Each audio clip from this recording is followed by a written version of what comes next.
שלום וברכה, פרשת דברים, השיעור לרפואת חיה את אריזה בת לאה. נתחיל עם סיפור. אדם אחד הגיע לבבא סאלי עליו השלום, אמר לו, כבוד הרב, אם הרב יכול לעזור לי, יש לי איזה בעיה שאני עצבני. אמר לו הרב, אתה עצבני? תצא, תחכה לי מחוץ לחדר. קרא הרב לגבאי, הרב אלפסי, אמר לו, תשאיר את הדלת פתוחה, והרב בכוונה דיבר בקול ואמר לרב אלפסי שהאדם הזה שומע בחוץ, אמר לו, לך תעצבן את הבן אדם הזה בחוץ.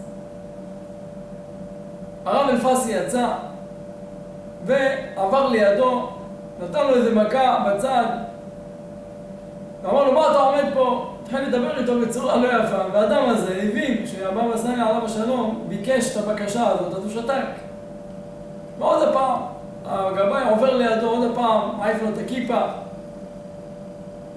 ועוד הפעם עובר לידו ועושה עוד איזה דבר, מרגיז אותו, והאדם הזה שותק ולא מתעצבן. קרא לו הבבא סאלי, אמר לו, ראיתי שאתה לא מתעצבן, אז למה אתה אומר שאתה עצבני? אמר לו, כבוד הרב, אני אגיד לך, אני שמעתי שאתה ביקשת ממנו לעצבן אותי, אז לכן, איך אני יכול להתעצבן? אמר לו הרב, תשמע מה שאתה אומר. אם אתה יודע שאני ביקשתי ואז אתה יכול לעבוד על עצמך ולא להתעצבן, אז אם כן תדע שגם בורא עולם מבקש ממך גם לא להתעצבן, אז תדע מאיפה הבקשה באה. אז לכן תדע איך להתנהג גם בבית, שהעצבים גורמים דברים לא טובים בבית. אלה הדברים אשר דיבר משה אל בני ישראל בעבר הירדן, במדבר, בערבה, מול סוף, בין פרן ובין תופל. חומש דברים נקרא משנה תורה. אחרי שבסוף במדבר אלה המצוות והמשפטים אשר ציווה השם את משה, שזה סוף דברי השם למשה לומר לעם ישראל, כאן החומש הזה זה משנה תורה. חוזר על מה? על המצוות שנאמרו עד כאן. מה הכוונה? שחומש דברים זה חומש של תוכחה, כמו שרש"י מביא שמשה רבנו רומז להם בעבר הירדן, במדבר, כל אלה מקומות שהעם ישראל חטאו ואמרו, ועל זה משה רבנו מוכיח אותם. אם כן, הספר הזה זה ספר תוכחה, ספר מוסר. מה הכוונה? ספר מוסר. שלמה המלך אומר לדעת חוכמה ומוסר. מי יכול לדעת מוסר? מי שלמד חוכמה. לכן הידיעה של התורה, של הארבעה, כל המצוות שהקדוש ברוך הוא נתן לעם ישראל, זה הלימוד שהעם ישראל למדו.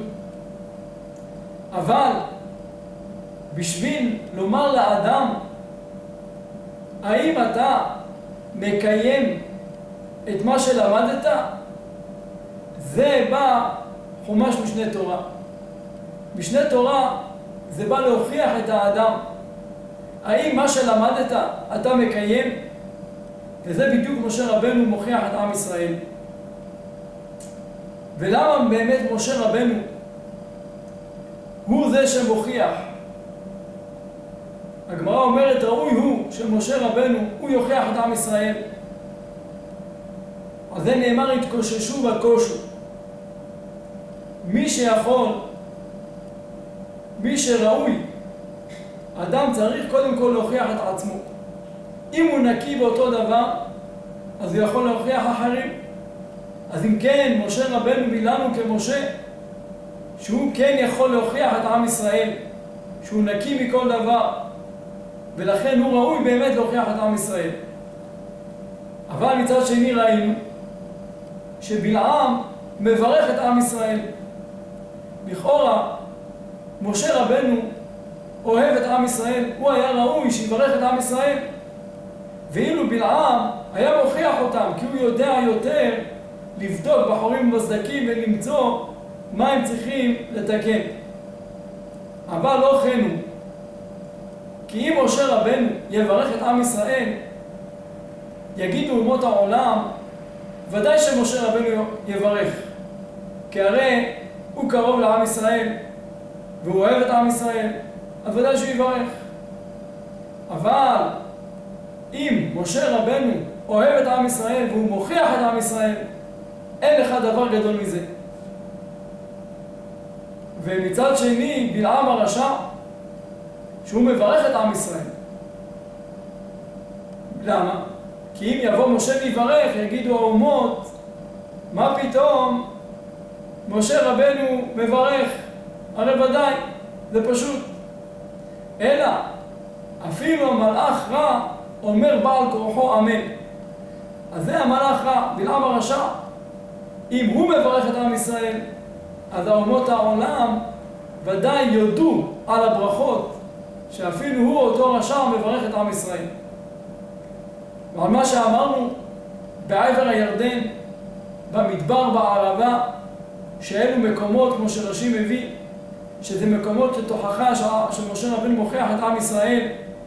על זה אומר האור החיים הקדוש, רמז, משה רבנו רצה ללמד את עם ישראל בדברים האלה. רמז להנהגה בדרך בעבודת השם. ועל זה הוא מסביר שיש פה 9 מידות שמשה רבנו מרמז לעם ישראל איך להגיע לעבודת השם אמיתית. אומר בעבר הירדן. מה זה בעבר? בעבר תהיה כמו אברהם העברי, כמו שהיה אברהם עבד השם בהנהגותיו, תדמה לאברהם אבינו, שבו נאמר אברהם העברי. הירדן, טובה מרדות אחת בליבו של אדם מ100 מלכויות. אם אדם מרגיש בעצמו, הוא מוכיח את עצמו יותר טוב אם הוא יקבל 100 מלכויות במקום אחר. אז זה לשון הירדן, הירדן מלשון מרדות. במדבר, לעולם יעשה אדם עצמו כמדבר, מצד הענבה, שיהיה ענב ושפל כמו המדבר. בערבה, המדבר שהוא רמז לענבה, יש בו 2 דרכים. איזה ענבה אמרתי לך? ענבה שהיא ערבה. הכוונה שהאדם ידע איך להתנהג בענבה. אם אדם רואה שאדם חוטא, אז לא יגיד מי אני שילך ויוכיח אותו. או אדם גדול זה, מה פתאום שאני אוכיח אותו? אלא בערבה תהיה בשיתוף כמו ערבים כל ישראל. תדע להוכיח אותו בין הקטן בין הגדול. מצד שני, שתהיה הענבה שלך ערבה על הבריות. גם שהענבה הזאת לא תהיה מאוסה. זה 2 צדדים לענבה. במדבר בערבה מול סוף. מה זה מול סוף? אומר האור החיים הקדוש, על זה נאמר בפרקי אבות, תסתכל ב3 דברים ואין אתה בא לידי עבירה. מאין באת ולאן אתה הולך ולפני מי אתה עתיד ליתן דין וחשבון. אם כן, עוד דבר גם נאמר, שלעולם אדם יחזור בתשובה יום אחד לפני מיתתו. אז אם כן, כל הדברים פה אדם צריך להסתכל תמיד למול עיניו את יום המיתה. ועל זה אמר מול סוף, למול עיניך יהיה תמיד הסוף. ואז אדם ידע לחזור בתשובה. בין פרן ובין תופל, אומר שאדם הפרוש נאמר עליו שתמיד צהלתו בפניו, אבל בליבו דאגתו בליבו. זאת אומרת, מראה פנים צוהלות, אבל בפנים, בלב יש לו דאגה, שמא הוא לא עובד את השם, שמא הוא חסר, ותמיד הוא עבד השם, תמיד מחפש לעלות בסולם, אולי חסר לו איזה דבר, אולי הוא עבר על איזה עבירה. אז אם כן, צהלתו בפניו, אבל דאגתו בליבו. לכן אומר בן פרן, פרן מלשון פהר. בפניו יש פהר, אבל בליבו תופל, מלשון תפל, דבר שהוא מלוח, שהוא חסר. ולבן, מה זה ולבן? שהאדם צריך שהלב שלו יהיה טהור.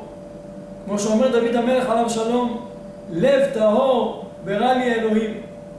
שהאדם צריך להרחיק ממנו שנאת הבריות, אהבת הבריות צריך שיהיה תמיד בליבו, ולהוציא ממנו את כל הקנאה, השנאה, התאווה והכבוד שהם בלב, שאדם מתאווה להם.